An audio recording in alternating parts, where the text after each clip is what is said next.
نسبت امام سے ہونے کی وجہ سے بہت سارے پہلو ہیں جو امام کی زندگی کے بارے میں سوچے جاتے ہیں، سمجھے جاتے ہیں، اور ان میں جو مشہور ترین پہلو ہے وہ ان کی علمی تربیت ہے جو امام نے اپنے شاگردوں کی انجام دی کہ جس وقت وہ ارشاد فرمایا کرتے تھے مدینہ منورہ کے اندر، تو جو مشہور روایت ہمارے پاس موجود ہے کہ 4000 قلم ان کی گفتگو کو، ان کے فرمائشات ارشادات کو تحریر کرنے کے لیے موجود ہوا کرتے تھے۔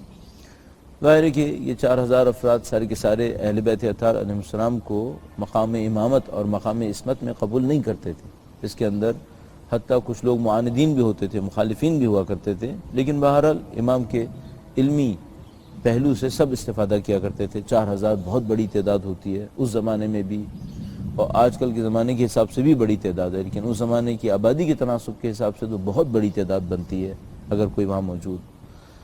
لیکن جس پہلو کے اوپر کم گفتگو کی جاتی ہے وہ چھٹے امام کی زندگی کا سیاسی پہلو ہے، اور مجموعی طور پر ہمارے معاشرے کے اندر آج سے 20-25 سال پہلے، 30 سال پہلے، یعنی سمجھ لیجیے کہ یہ شجر ممنوع تھا کہ اگر کوئی امام کی سیاسی زندگی کے بارے میں گفتگو کرتا تو اس کو تقریباً مطرود سمجھا جاتا، اور یہ سمجھا جاتا کہ جیسے اس نے کوئی بہت بڑی غلطی کا ارتکاب کیا۔ آہستہ آہستہ اس کے اوپر گفتگو ہونے لگی، توجہ ہونے لگی، سوالات اٹھے، ان سوالات کے جوابات دیے گئے، تو امیر المومنین کی سیاسی زندگی، سید الشہداء کے واقع کربلا کی سیاست، اور آہستہ آہستہ دوسرے ائمہ اطہار علیہ السلام کی سیاسی زندگیوں کے اوپر گفتگو ہوئی۔ لیکن اس کے باوجود بعض ائمہ کی زندگی پر مجموعی گفتگو کم کی جاتی ہے، اور اس اعتبار سے چھٹے امام کی زندگی پر قدر گفتگو کی جاتی ہے، لیکن سیاسی زندگی کے اوپر زیادہ گفتگو نہیں ہوتی۔ عجیب بات یہ ہے کہ تاریخ اسلام کی بہت بڑی تبدیلیوں میں سے ایک تبدیلی چھٹے امام کی زندگی میں پیش آئی ہے۔ آپ تصور فرمائیں کہ تقریباً 100 سالہ بنی امیہ کا دور اختتام پذیر ہوا، اور اس کے بعد تقریباً 500 سال تک چلنے والا بنی عباس کا دور شروع ہوا، لگ بھگ 500 سال، اور بعض لوگ اس کو اور اگر ایکسٹینڈ کریں مختلف وجوہات کی بنیاد پر تو پھر 800 سال تک بھی بات کی جا سکتی ہے، لیکن کم از کم 400-500 سال بنی عباس کا دور جو ہے وہ باقی رہا ہے، اور ظاہر ہے کہ میرا مطلب ہلاکو خان کی آمد اور بغداد کی تباہی تک ہے۔ تو یہ جو تبدیلی رونما ہوئی تقریباً 132 ہجرہ کے اندر، یہ امام کے عہد امامت کے اندر منعقد ہوئی، اور ہم جانتے ہیں کہ امام کی شہادت کی جو تاریخ ہے وہ 148 ہجرہ قرار پاتی ہے۔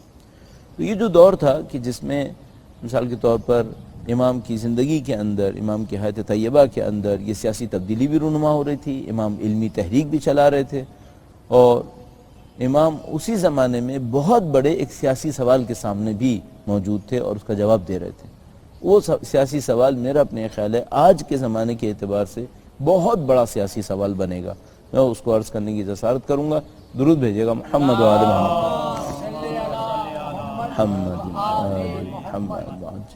وہ بہت بڑا سیاسی سوال یہ تھا کہ بنی امیہ کی حکومت اختتام پذیر ہو رہی تھی، اور یہ حکومت وہ حکومت تھی جس نے اہل بیت اطہار علیہ السلام پر بے پناہ ظلم کیے تھے۔ کربلا جیسا واقعہ اس بنی امیہ کے دور میں ہوا تھا، اور اسلام کی مقدسات سے جو کھیل کھیلا ہے بنی امیہ نے، حتیٰ بنی عباس ظاہری طور پر یہ نہیں کر سکے۔ امامت کو کربلا کے اندر اس طرح سے محصور کرنا اور نواسہ رسول کے لاشوں کو پامال کرنا، یہ بنی عباس کے مظالم کی نوعیت کچھ اور ہے، اور شاید وہ بعض جگہ کے اوپر انتہائی تکلیف دہ ہیں، لیکن جو کربلا میں جسارت دکھائی گئی بنی امیہ کے ذریعے سے، ایسی جسارت پھر بنی عباس نہیں دکھا سکے تھے۔ اسی طریقے سے واقع حرہ یا واقع ہرہ دو الفاظ میں تعبیر کیا جاتا ہے، جس کے اندر مدینہ منورہ کے اندر روضہ رسول 3 دن تک استبل بنا رہا۔ یہ جسارتیں بنی امیہ نے کی۔ یا مثال کے طور پر ہشام بن عبد الملک یا سلیمان بن عبد الملک قرآن کریم کو دیوار پہ لٹکا کر تیر مارتا ہے، پارا پارا کر دیتا ہے، اور ایک شعر پڑھ کے کہتا ہے اے قرآن اگر تجھ سے قیامت کے دن کوئی پوچھے کس نے پھاڑا تو میرا نام لینا۔ یہ جسارتیں کہاں تھیں؟ اسلامی مملکت کے اندر ثقافت کا یہ عالم تھا کہ جیسا کہ رہبر معظم کی ایک بہت خوبصورت تحلیل موجود ہے اس معاملے کے اندر، مولا چوتھے سرکار کے دور میں اسلامی ثقافت اتنی پامال ہو چکی تھی اسلامی معاشرے کے اندر، مسلمان معاشرے کے اندر میں کہوں گا، نہ کہ اسلامی معاشرے کے اندر، مسلمان معاشرے کے اندر، کہ مدینہ منورہ کے شرفاء اکابرین ایک فاحشہ اور مغنیہ کو حج کی الوداع کہنے کے لیے مدینے سے باہر گئے تھے، اور جب وہ حج کر کے واپس آئی تو یہی اکابرین، یہی شرفاء اس کو خوشامد کہنے کے لیے مدینے سے باہر گئے تھے۔ یہ مدینے کی ثقافت کا عالم تھا، اور مسلمان موجود تھے، سب کے سب مسلمان تھے، اللہ کے رسول کو دنیا سے گئے 100 سال بھی نہیں ہوئے تھے۔ اس کے بعد جب چھٹے امام کا دور آیا تو یہ ثقافت تبدیل ہوئی تھی، بنی امیہ چلی گئی، بنی عباس آئے، بنی عباس اہل بیت اطہار علیہ السلام کے نام پر آئے۔ تو جو بہت بڑا سوال خاندان اہل بیت کے سامنے آیا وہ یہ کہ اب جب کہ بنی امیہ اتنے مظالم کے بعد، اتنی جسارتوں کے بعد جا رہے ہیں، تو آپ بنی عباس کا ساتھ دیں گے یا نہیں دیں گے؟ اور خاص کر یہ کہ بنی عباس دعوے دار ہیں حق اہل بیت کو دلانے کے، اب آپ ساتھ دیں گے یا نہیں دیں گے؟ اچھا، یہ جو سوال ہے کہ مثال کے طور پر ایک ظالم جا رہا ہے اور اس نے بڑے ظلم کیے ہیں، اور دوسرا کوئی آ رہا ہے جو قدرے آپ کے ساتھ ایک سافٹ کارنر کم از کم ضرور رکھتا ہے، بلکہ دعوے دار ہے کہ آپ ہی کو حق دلائے گا۔ ہم جانتے ہیں بنی عباس کے نعروں میں سے بہت بڑا ایک نعرہ تھا، الرضا لآل محمد۔ وہ کہتے تھے جس پر آل محمد راضی ہوں ہم اس پہ راضی ہوں گے۔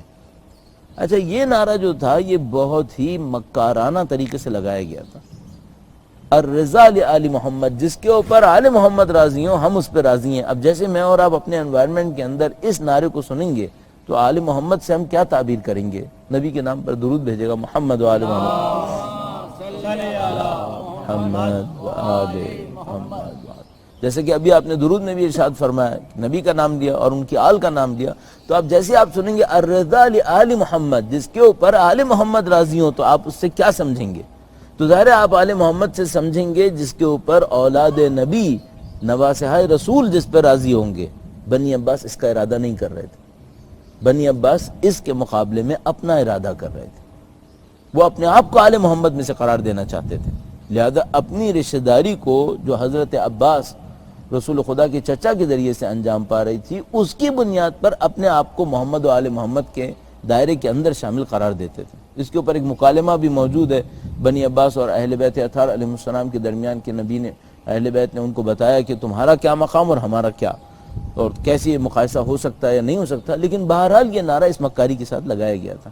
اب اہل بیت کے سامنے ایک سوال تھا، بنی امیہ کو تو آپ قبول نہیں کرتے تھے، اب بنی عباس جو اس ظلم کے مقابلے میں کھڑی ہے، آپ اسے قبول کریں گے یا نہیں کریں گے؟ اچھا، اب یہاں پر وہ دور نہیں تھا کہ جس میں آپ خاموشی کے ساتھ سیاسی طور پر کچھ کام کر کے اپنی بے طرفی کو لے کر باقی رہ سکیں۔ یا آپ میدان میں ہیں یا آپ میدان میں نہیں ہیں، اور اگر آپ میدان میں ہیں تو آپ کے نام پر بیعت ہوگی، آپ کے نام پر خلافت قائم ہونے والی ہے، آپ کے نام پر جنگیں ہونے والی ہیں، لاکھوں لوگ آپ کے نام پہ شہید ہونے والے ہیں۔ اور اگر آپ نہیں ہیں تو پھر آپ یہ کہہ رہے ہیں کہ بنی امیہ اور بنی عباس کی جنگ کا ہم سے کوئی تعلق نہیں ہے، تو پھر کب تعلق ہے؟ کیا آپ بنی امیہ کے مخالفین نہیں ہیں؟ کیا آپ بنی امیہ کی پامالی نہیں چاہتے تھے؟ کیا آپ نہیں چاہتے تھے کہ بنی امیہ کے مقابلے میں اسلام کو محفوظ کرنے کے لیے ان کا مقابلہ کیا جائے؟ تو یہ بہت بڑا سوال اہل بیت اطہار علیہ السلام کے سامنے تھا، اور اگر آپ مجھے اس کی اجازت دیں تو میں عرض کروں گا یہ سوال ہم لوگوں کی زندگی میں بھی بار بار ہمارے اور آپ کے سامنے آئے گا۔ مجھے کہ دو پارٹیز ہیں، ایک آپ کے حساب سے بہت بری ہے اور ایک آپ کے حساب سے نسبتاً کم بری ہے۔ آپ نے کسی کا ساتھ دینا ہے یا نہیں دینا؟ اچھا، اگر آپ نے ساتھ دینا ہے تو پھر یہ نہیں ہو سکتا کہ صرف بیان کی حد میں ساتھ دینا ہے، نہیں، آپ کے نام پر بیعت ہوگی، آپ کے نام پہ جانے بھی جائیں گی، آپ کریں گے یا نہیں کریں گے؟ اب اس کا جو بہت بڑا سمبولک ایک واقعہ ہوا تھا وہ شہید مطہری نے بھی مولا چھٹے امام کی زندگی کے تحلیل میں تحریر فرمایا ہے۔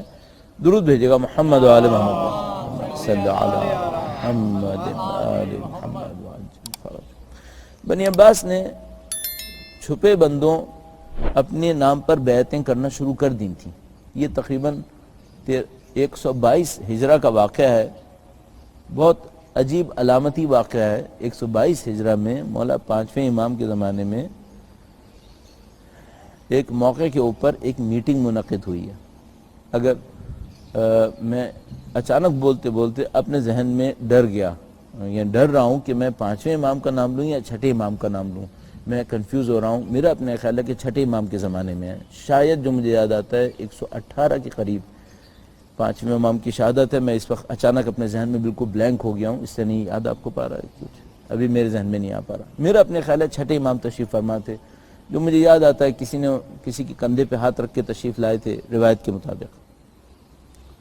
تو کوئی بھی ہو سکتے ہیں, یا پانچویں امام یا چھٹے امام. ایک مجلس منعقد ہوئی تھی جس کے اندر بنی عباس نے سب لوگوں کو دعوت دی تھی. جو لوگ بنی امیہ کے مخالفین شمار کیے جاتے تھے ان سب کو دعوت دی, اور اس میں پانچویں یا چھٹے امام بھی تشریف لائے تھے. جہاں تک میرا ذہن ساتھ دیتا ہے شاید چھٹے امام تشریف فرماتے.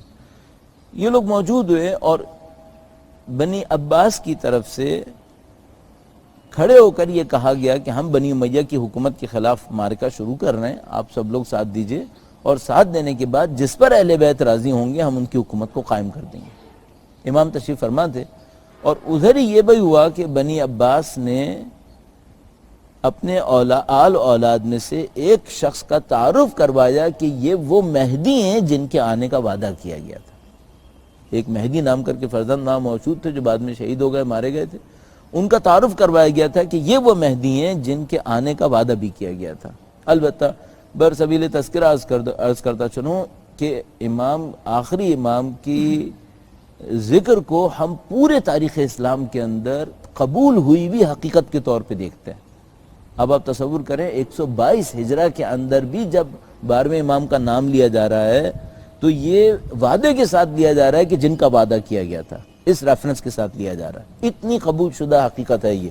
اور وہاں پہ جو موجود ہیں وہ سب اہل بیت کو امامت کے طور پہ ماننے والے موجود نہیں ہیں, لیکن ان کے درمیان میں بھی اسی ریفرنس کے ساتھ لیا گیا. تو وہاں پر کہا گیا کہ یہ ہے, چھٹے امام سے بھی رائے لی گئی. اب ہم تصور کر سکتے ہیں کہ لوگ امامت کو ماننے والے نہیں ہیں, ورنہ رائے لینے کا سوال ہی پیدا نہیں ہوتا, امام حکم فرمائیں گے. تو امام سے بھی رائے لی گئی. امام نے فرمایا کہ تم نے یہ جو کہا کہ یہ مہدی ہیں, یہ تمہیں بھی پتہ ہے کہ ایسا نہیں ہے. اگر تم یہ کہو کہ بنی امیہ کی حکومت کے مقابلے میں ہم تمہارا ساتھ دیں تو ہم ساتھ دینے کو تیار ہیں, لیکن جو دعویٰ تم کر رہے ہو یہ دعویٰ صحیح دعویٰ نہیں ہے. امام دو ریفرنس کے ساتھ فرما رہے تھے, ایک تو مہدی ہونے کا دعویٰ غلط تھا, دوسرا خلافت کا دعویٰ جو اندر اندر کیا جا رہا تھا. فرمایا تمہارا دعویٰ صحیح دعویٰ نہیں ہے, ہاں جس کا تم مقابلہ کرنے کی بات کرو اس کا ہم بھی ساتھ دینے کو تیار ہیں. اس موقع پر بنی عباس کے حسن نے, ان کے خاندان سے جو آنے والے تھے, ان کے لوگوں نے امام کا مقابلہ کیا اور کہا کہ نہیں, ہم اس انداز میں آپ کی بات کو قبول نہیں کر سکیں گے. امام نے ادھر ہی اپنے غیبی علم سے ارشاد فرمایا کہ کس نے خلافت پر پہنچنا ہے اور کس نے مارا جانا ہے. امام نے ان کو کہا کہ دیکھو تم مارے جاؤ گے اور یہ جو بچہ کھڑا ہے یہ خلافت پہ پہنچے گا.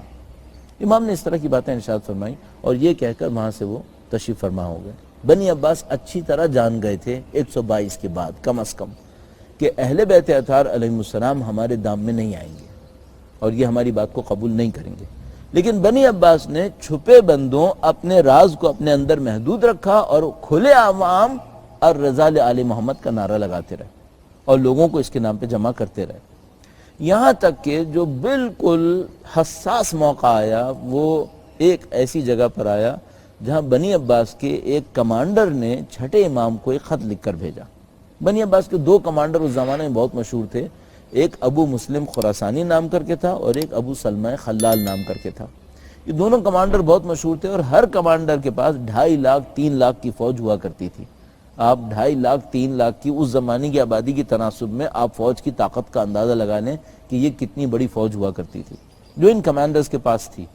ان میں سے کسی ایک نے یا شہید مطہری گمان کرتے ہیں کہ شاید دونوں نے, یہ امکان بھی ہے کہ شاید دونوں نے, لیکن موسٹ پروبیبلی ان میں سے کسی ایک نے اور شاید ابو مسلم خراسانی نے امام کو لیٹر بھیجا اور اس لیٹر کے اندر یہ کہا کہ میں کوفے میں آپ کی حمایت کے لیے اتنے لاکھ کا لشکر جمع کر چکا ہوں, آپ بیعت کا اعلان کریں, میں آپ کے ہاتھ پر بیعت لوں گا, آپ کی حکومت قائم ہو جائے گی. یہ آفر امام کے پاس آ گئی اور میں آپ کی خدمت میں عرض کیا تھا جو اہل بیت کے سامنے سوال ہوتا تھا وہ یہ سوال ہوتا تھا. اب اگر آپ مقابلہ کرنا چاہتے ہیں بنی امیہ کا تو بہت اچھا موقع ہے, آئیے میدان کے اندر, آپ کے ہاتھ پر بیعت ہوگی, کچھ نہیں ہوا بنی امیہ تو چلے ہی جائیں گے. اگر حکومت قائم ہو گئی تو نعم المقصود, بہت اچھی حکومت بن جائے گی, اور اگر حکومت قائم نہیں ہوئی تو کم سے کم بنی امیہ تو چلے ہی گئے. امام نے اس کے مقابلے میں کیا رد عمل دکھایا؟ امام نے کئی روایات ہمارے پاس موجود ہیں. ایک روایت کے مطابق خط کو لے کر چراغ پہ جلا دیا، ایک روایت کے مطابق امام اپنے کام کے اندر مشغول رہے. جو قاصد بنی عباس کے اس کمانڈر کی طرف سے آیا تھا، اس نے کہا تھا کہ مجھے کوئی واضح جواب چاہیے، تو امام نے اس کے مقابلے میں ایک شعر پڑھا. اور مجھے یوں احساس ہوتا ہے جیسے ہم لوگ جب بھی کبھی فیصلہ کرنے لگیں اس جیسے کسی معاملے کا، تو ہمیں اس شعر کو ضرور اپنے ذہن کے اندر رکھنا ہوگا. جو مجھے لگتا ہے کہ امام نے صراحت کے ساتھ جواب نہ دیتے ہوئے ایک حکمت عملی کو ضرور ہمارے سامنے طے کر دیا ہے. شعر آپ کی خدمت میں عرض کروں گا، درود بھیجے گا محمد و آل محمد. محمد آل محمد. اس شعر کا ایک پس منظر ہے، اور شعر کے پس منظر میں اس طریقے سے بیان کرتے ہیں کہ جو لوگ لکڑیاں کاٹنے جاتے ہیں، یہ لوگ جب لکڑیوں کو اٹھانے لگتے ہیں تو رسیاں ان کے پاس ہوا کرتی ہیں، تو 2 رسیاں بچھا دیتے ہیں. جیسے ٹرین کی پٹری کے پیرالل 2 رسیاں ہوتی ہیں، رسیاں بچھا دی جاتی ہیں، اور لکڑیوں کو چوڑائی میں ان رسیوں کے اوپر رکھ دیا جاتا ہے. جب وہ لکڑیاں زیادہ ہو جاتی ہیں تو ان دونوں رسیوں کو جمع کر کے نوٹ لگا دی جاتی ہے، اور نوٹ لگانے کے بعد وہ جو لکڑیاں لے جانے والا ہوتا ہے وہ رسی کو اپنے کمر کے اوپر ڈالتا ہے اور لے کے چلا جاتا ہے.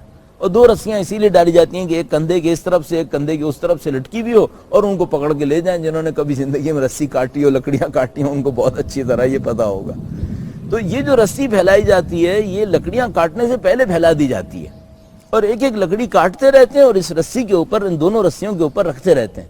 اور تقریباً مثلا جب کام ختم ہو جاتا ہے تو بس ایک کام رہ جاتا ہے کہ رسی لپیٹیں، کندھے پہ ڈالیں اور چلے جائیں.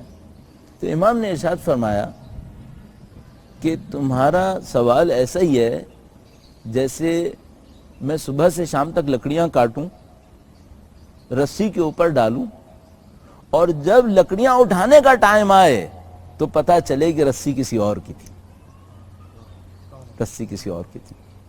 یا تمہاری مثال ایسی ہے جیسے میں پورے فصل کو زمین کے اوپر کاشت کروں، اور جب فصل کو کاٹنے کا ٹائم آئے تو پتہ چلے زمین تو میری تھی ہی نہیں، زمین کسی اور کی تھی. اچھا، اس جواب کے پیچھے میں کیا حکمت عملی تلاش کروں؟ بہت واضح سی بات ہے. یعنی کام سارا میں کروں، جان میری جائے، شہادتیں میرے ماننے والوں کی ہوں، اور حکومت تم لے جاؤ، فائدہ تم اٹھا لو. امام نے فرمایا نہیں، یہ میں نہیں ہونے دوں گا، یہ نہیں ہونے دوں گا. اچھا، اس کو اگر اس جملے کو میں حکمت عملی کے طور پر لوں تو میں حکمت عملی کے طور پر اس کا کیا مطلب لوں؟ سیاسی حکمت عملی کے طور پر. تو میں سیاسی حکمت عملی کے طور پر اس کا مطلب یہ لوں گا کہ میدان کوئی اور بچھائے، اصول کوئی اور طے کرے، میں کھلاڑی بن کر اتروں اور جیت کسی اور کی ہو جائے، اور میرا کام صرف یہ ہو کہ میں شکست کھانے والی ٹیم کا ممبر بنا رہا ہوں. میں یہ کام نہیں کروں گا، میں یہ کام نہیں کر سکوں گا.